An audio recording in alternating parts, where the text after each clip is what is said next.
What's going on right now in the world can seem overwhelming, frightening even. But most people alive right now have lived through the most peaceful period of human history since the beginning of time. Without context, without history, it can be really hard to process what is going on today. Why some people are on the streets protesting and why some people aren't. I don't pretend to have any special answers, but I do know history. I know its power to inform and shape and contextualize our understanding of what happens in the world around us. It's with this in mind that I present this episode to you. This story. One that has struck me so profoundly, moved me so deeply, and in light of current events, I feel this is a story which has to be told to ensure it never happens again. David Oluwale was born in Lagos, Nigeria. We don't know exactly when, but we think it was around 1930. Nigeria was in the final days of being a British colony, as the empire was being dismantled and replaced with the Commonwealth. Over the next 18 years, changes to legislation back home in the UK would rapidly change the rights and privileges of these new citizens of the Commonwealth. The British Nationality Act of 1948 resulted in many British subjects from the West African colonies, no matter how they arrived, being entitled to the same rights and privileges afforded to any British citizen. This led to many young men struggling to find decent work to view the option of stowing away on board a ship bound for Britain as a viable one for a better future. A lot of these men were bright and well educated, looking for real futures and to contribute and find their place in society. David was one of them. And so, in August of 1949, a 19-year-old David Oluwale hid on board the motor vessel Temple Bar and set sail from Apapa Wharf in Lagos, destined for the cold shores of northeast England. Upon arrival in Hull, David was arrested under the Merchant Shipping Act. His possession of a British travel certificate allowed him entry to Britain, a rule withdrawn almost immediately after his arrival. He had just got in. The magistrate, J.H. Tarbiton, threw David in Armley Jail for 28 days. During his stay, he was transferred to Northallerton Prison in North Yorkshire. And despite Liverpool or Manchester being arguably better options, upon his release, David headed for Leeds, possibly because he knew one of his fellow stowaways had friends there. But unlike the port cities, which had long established African communities, Leeds was a notoriously inhospitable and uncosmopolitan place. Despite Leeds being a town shaped by outsiders, it was often horrendously cruel to them. The Irish who came over in the 1830s and 40s were looked on as a savage and superstitious race, and were frequently made scapegoats for all manner of social problems. The Polish and Russian Jews escaping the pogroms of the 1880s were similarly treated with suspicion and disdain. And despite this community's upward economic success, and notable figures such as Montague Burton and Michael Marks, anti-Semitism permeated into Leeds long after the Second World War. Some leading law firms wouldn't admit Jewish graduates, and despite there being many Jewish doctors in the city, there were no Jewish consultants at Leeds General Infirmary. So Leeds was not exactly a welcoming place for David in 1949. Only 5 Africans were recorded as living in Leeds in the 1921 census. After the Second World War, a small influx of ex-servicemen from the Caribbean began to settle in the city, and then began the arrival over the 1950s of more people from the West Indies, spurred on, ironically, by the UK's attempts to tighten its immigration controls. The 1951 census records only 82 West Africans living in Leeds, amongst whom 45 were from Nigeria. David was one of them. And not surprisingly, everyone knew each other. Many were friends from back home in Lagos, and they now found themselves, thousands of miles from home, looking out for each other in the cold and inhospitable climate of northern England. Between his arrival in 1949 and 1953, David lived and worked in Leeds.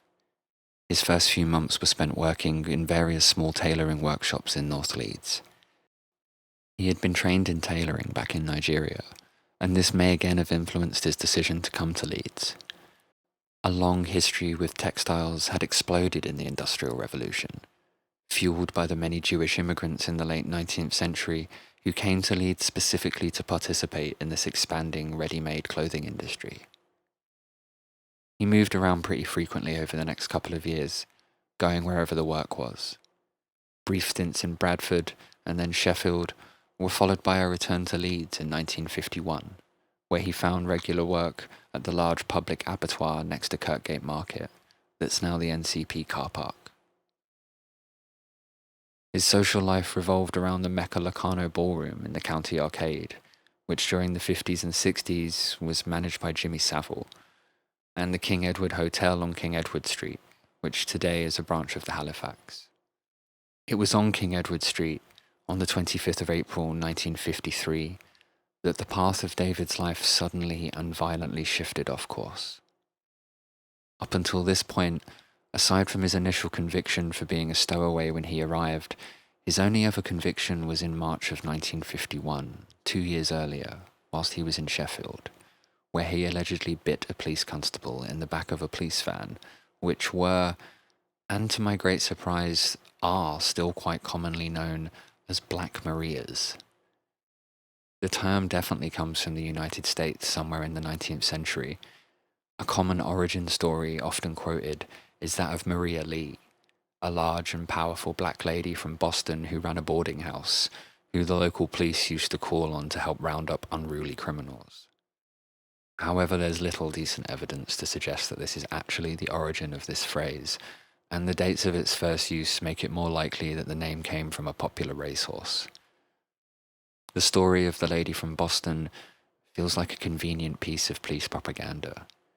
It's soaked in white Europeans' obsessive narrative of black people having to be superhuman or animal-like in strength when trying to display them positively. And with regard to David, in the back of a Black Maria in 1951, I can sadly imagine far too many scenarios which may have given rise to him biting a police officer in self-defense. After all, he would have been handcuffed, which, I can tell you from experience, is at best incredibly uncomfortable and at worst painful. In a confined space like a police van, what other option would he have to defend himself other than to bite someone? Back to King Edward Street in Leeds of April 1953, and what should have been a mundane incident. Something white people have the privilege of experiencing frequently without their lives being destroyed. A fight outside a club. Interviews with David's friends from the time revealed that the tight crew of West Africans in Leeds frequently had to, or were prepared to fight to defend themselves. With locals, it sometimes even gained them respect, but every man, woman and child knew it was only a fool who confronted Leeds City Police. There were conflicting accounts over what happened next, but after the police arrived, there was some kind of struggle. David was arrested at 11:20 and charged with disorderly conduct, assault on a constable, and damage to a police uniform. It also seems pretty clear from multiple interviews that David sustained a severe blow to the head during the struggle, something that now he'd be rushed in an ambulance to hospital for, given CT scans and X-rays, swellings or bleeds identified.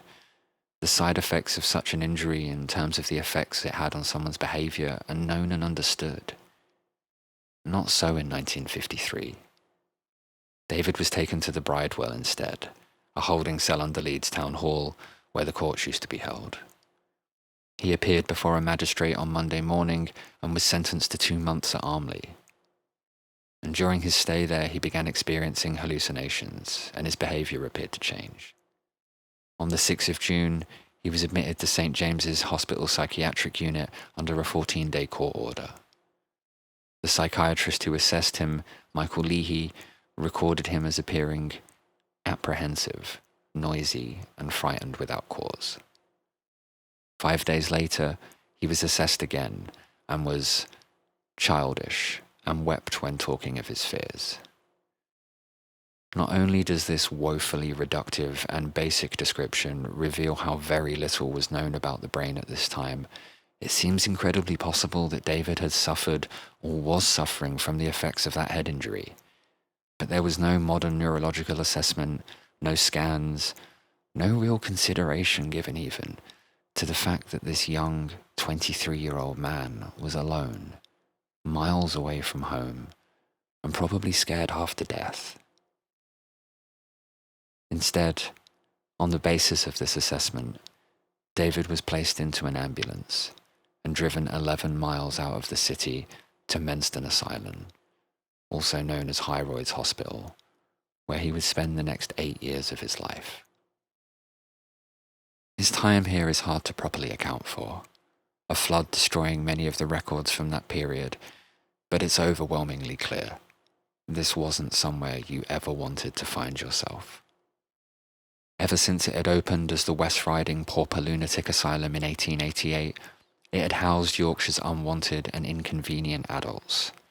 The elderly, the senile, anyone who displayed any mental illness of any description, or anyone suffering any neurological disorder which made them inconvenient to the public. An inspection during the 1950s by the General Nursing Council shed a grim light on Hyroids. The male wards smelt overwhelmingly of urine. Chamber pots made up the lack of urinals were piled up in bathrooms waiting to be cleaned. They were chronically understaffed. The inspector even observed 11 carriers of typhoid being kept at one end of a crowded female dormitory. And the treatment was barbaric. David received frequent electroconvulsive therapy, or ECT, where an electric current is passed into someone's temple to induce a seizure. It wasn't unknown for this to be done without anesthetic. Insulin coma therapy was also used, where patients would be given a dose of insulin to induce a hypoglycemic coma. They were left like this for a few hours before being given glucose to reverse the effects of the insulin. Over the course of his 8 years at Hyroids, David deteriorated neurologically. When he arrived, he had a solid grasp of English, and when he left, he struggled greatly to communicate himself. He was labelled as schizophrenic, almost as if to justify the treatment. The goal of the treatment was clear: to incapacitate David and make him a compliant prisoner, because that's what he was, a prisoner, not a patient. There was not an ounce of care within those walls, and the treatment left patients essentially lobotomized. And one of the only things that are mentioned about David during his time at Hyroids are his violent outbursts, again frequently pointed to as a sign of his mental illness. And that's something that's as much stooped in institutional racism as it was ignorance of biology. I kept trying to imagine being in that situation, how I'd be prone to violent outbursts if I was being submitted to this. And I don't think David was a violent man. At worst, you could describe him as recalcitrant. He was simply a man who, where he could, refused to be treated poorly, who refused to lay down and accept what people did to him, something that saw him punished for most of his life. In March of 1961, Enoch Powell, then Minister for Health, gave his famous Water Tower speech, where he declared that the mentally ill should not be held in great isolated institutions, and that the future lay in care in the community. And just 1 month later, David was released from Menston. He was a shadow of his former self. The best years of his life stolen from him. And he returned to a Leeds almost unrecognizable from the one he had left behind. As Alan Bennett put it, the city fell to greed and mediocrity, and avarice and stupidity got to the wheel of the bulldozer. This is far from the end of the story, and it's far too important of one to undertell. And I hope you'll join me next time when we continue.